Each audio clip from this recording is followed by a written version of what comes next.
तो कहानी शुरू होती है एक ऐसे पल से जहां रात गहरी हो चुकी है। घर में सन्नाटा है और हल्की सी रोशनी कमरे में फैली है। वसु धीरे धीरे फर्श पर एक चादर बिछा रही होती है।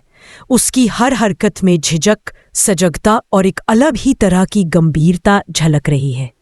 तभी देव दरवाजे से अंदर आता है और उसे नीचे सोने की तैयारी करते देखकर रुक जाता है। उसकी आंखों में हैरानी भी है और चिंता भी। देव शांत आवाज में पूछता है, तुम नीचे क्यों सो रही हो वसु? हमारी शादी हो चुकी है। तुम्हें बेड पर ही सोना चाहिए मेरे साथ। वसु हाथ रोक देती है। उसकी सांसें थोड़ी भारी हो जाती है। वह देव की तरफ देखती है और धीरे से कहती है, जब तक देवी हुकुम हमारे रिश्ते को आशीर्वाद नहीं दे देती, मैं इस रिश्ते में एक कदम भी आगे नहीं बढ़ा सकती। मेरा मन नहीं मानेगा देव, और मैं किसी भी तरह से उनकी मर्जी के खिलाफ नहीं जाना चाहती। देव कुछ पल के लिए चुप रहता है। उसके चेहरे पर निराशा भी है और सम्मान भी।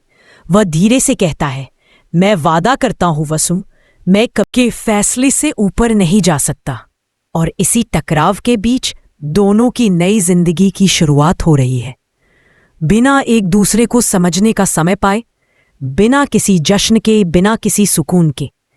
अगर आप ऐसी इमोशनल कहानियों को पसंद करते हैं तो अभी हमारे चैनल को जरूर सब्सक्राइब करें ताकि आपके पास हर अपडेट सबसे पहले पहुंचे। उधर कहानी का दूसरा हिस्सा और भी ज्यादा तूफानी है। वसुधा के घर में माहौल बिल्कुल उल्टा चल रहा है। जो खुद को परिवार की सबसे मजबूत दीवार समझती थी, अब टूट चुकी है।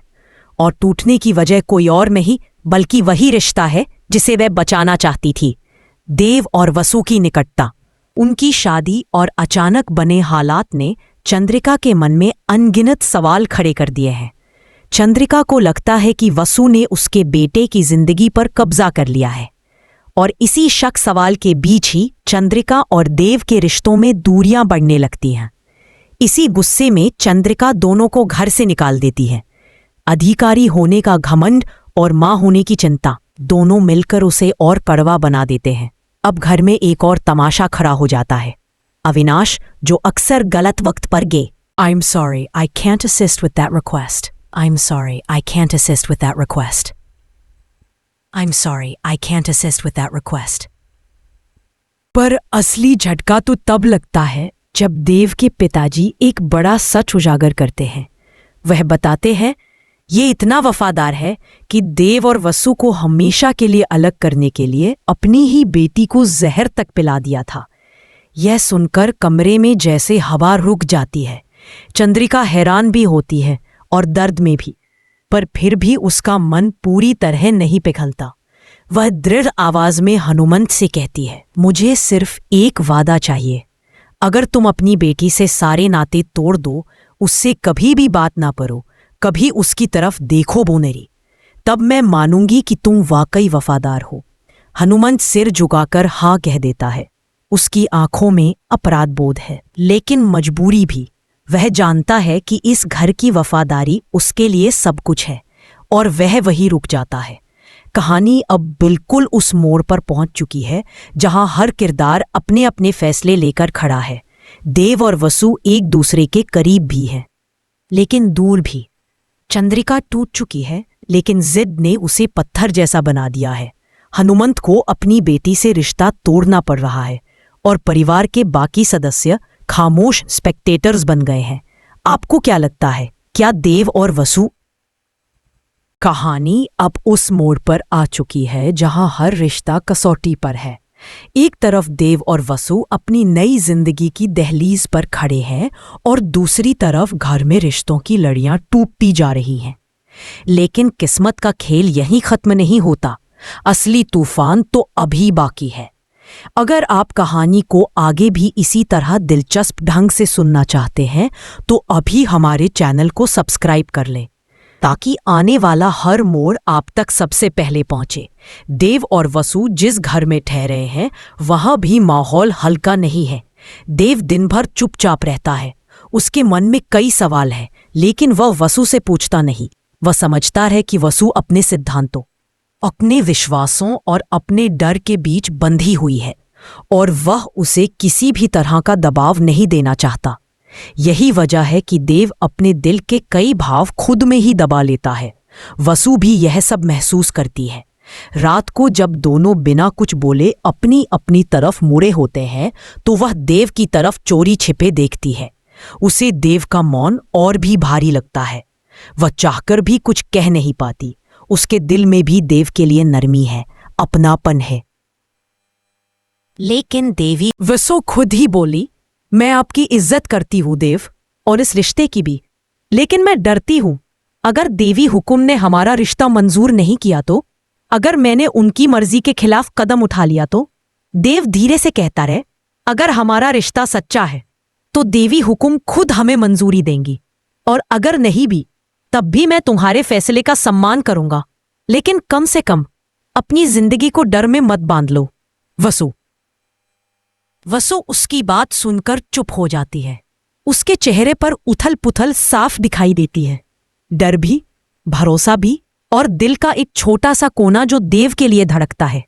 अगर आप भी जानना चाहते हैं कि आगे उनका रिश्ता क्या मोड़ लेगा तो चैनल को सब्सक्राइब करना मत भूलिए। इसी बीच घर में हालात और बिगड़ने लगते हैं। चंद्रिका, जिसने अपने जीवन में हमेशा फैसले खुद लिए, अब अपने किए हुए फैसलों के नतीजों से घिर चुकी है। वह लोगों से दूर हो रही है और खुद को अकेला महसूस कर रही है। उसका मन बार बार देव की तरफ जाता रहे। वह सोचती है कि शायद उसने जल्दबाजी में अपने ही बेटे को खुद से दूर कर दिया। एक रात वह अकेली अपने कमरे में बैठी होती है, आंसू उसके। अगर आपको लगता है कि माँ का प्यार गुस्से से बड़ा होता है तो चैनल को सब्सक्राइब करें, क्योंकि आने वाले एपिसोड में ये सच खुलकर सामने आने वाला है। उधर हनुमंत अपने वादे को लेकर परेशान है। उसने अपनी बेटी से नाते तोड़ने का वादा तो कर लिया है, लेकिन उसके दिल में कश्मकश है। वह ये समझ नहीं पा रहा कि उसने सही किया या गलत। लेकिन जो भी हो, वह चंद्रिका की वफादारी निभाना चाहता है। उसकी इस दुविधा से परिवार में एक नई कहानी जन्म ले रही है। वफादारी, गलती और रिश्तों की कीमत वाली कहानी। एक दिन हनुमंत बाहर बैठे बैठे हार मानकर रो पड़ता है। देव के पापा उसे देखते हैं और उसके पास आकर बैठते हैं। वह कहते हैं, गलतियां हर इंसान से होती हैं हनुमंत, लेकिन गलती मानना और उसे सुधारना ही असली इंसानियत है।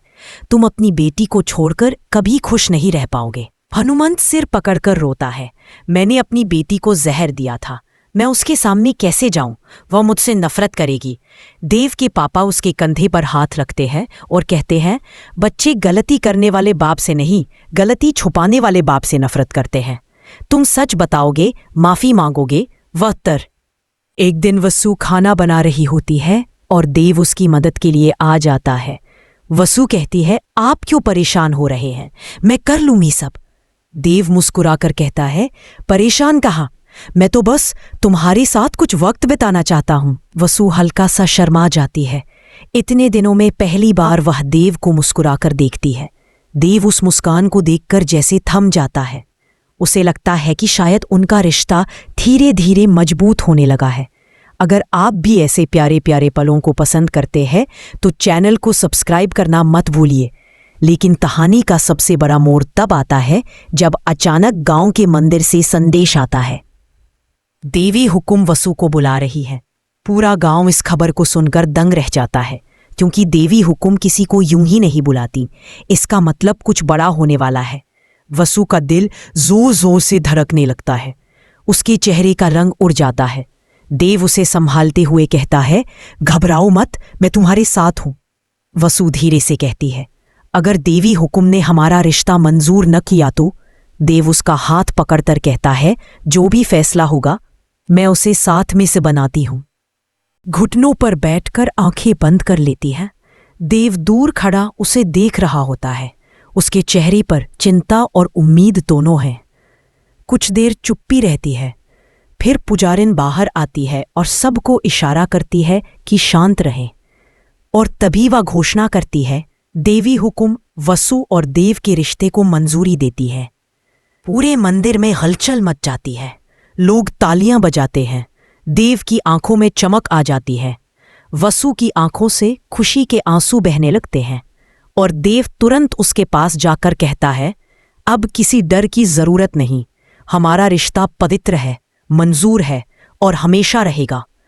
अगर आप जानना चाहते हैं कि अब इन दोनों की जिंदगी में क्या नया मोड़ आएगा, तो चैनल को सब्सक्राइब करना बिल्कुल मत भूलिए। आने वाले एपिसोड और भी ज्यादा रोमांचक होने वाले हैं। उधर चंद्रिका तक यह खबर पहुंचती है।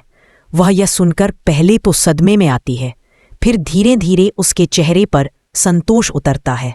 शायद उसका दिल यही सुनना चाहता था कि उसका बेटा सही राह पर है और वसु भी उसकी जिंदगी के लिए सही लड़की है।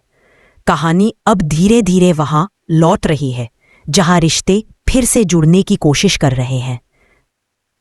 अगर आपको लगता है कि माँ का प्यार गुस्से से बड़ा होता है तो चैनल को सब्सक्राइब करें, क्योंकि आने वाले एपिसोड में ये सच खुलकर सामने आने वाला है। उधर हनुमंत अपने वादे को लेकर परेशान है। उसने अपनी बेटी से नाते तोड़ने का वादा तो कर लिया है, लेकिन उसके दिल में कश्मकश है। वह ये समझ नहीं पा रहा कि उसने सही किया या गलत। लेकिन जो भी हो, वह चंद्रिका की वफादारी निभाना चाहता है। उसकी इस दुविधा से परिवार में एक नई कहानी जन्म ले रही है। वफादारी, गलती और रिश्तों की कीमत वाली कहानी। एक दिन हनुमंत बाहर बैठे बैठे हार मानकर रो पड़ता है। देव के पापा उसे देखते हैं और उसके पास आकर बैठते हैं। वह कहते हैं, गलतियां हर इंसान से होती हैं हनुमंत, लेकिन गलती मानना और उसे सुधारना ही असली इंसानियत है। तुम अपनी बेटी को छोड़कर कभी खुश नहीं रह पाओगे। हनुमंत सिर पकड़कर रोता है।